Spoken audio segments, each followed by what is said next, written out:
एते बड़ डिश रे एते गुड़ा जिनिस किए सब खाईगले मो कहीं रखिले आसतु आज कौन है जाना भिडटी हूँ प्राय मोर 2 सप्ताह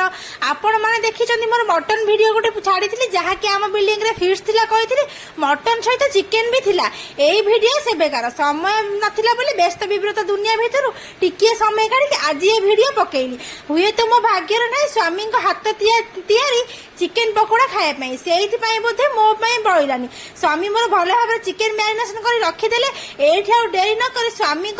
आम बिल्डिंग थी सब भाई मैंने मिसिक गोटा पर गोटे चिकेन को पकई चलले आ पकोड़ा होमर बाहर पकोड़ा होगा समस्त को नहीं परस देली खायापी बोली समस्त देला भितर समस्ते खाईदे और खाई सारे फिडबैक देले कि बहुत ही टेस्टी होता हेलो शेष में पचारि मो ना समस्ते कहले तमें बा चिकेन खाओनी तुम आम केमी रखू तुम्हें खाली मटन भात काकुड़ी सालाड पांपड़ खाओ वीडियो भल लगे लाइक कमेंट सब्सक्राइब भी निहा।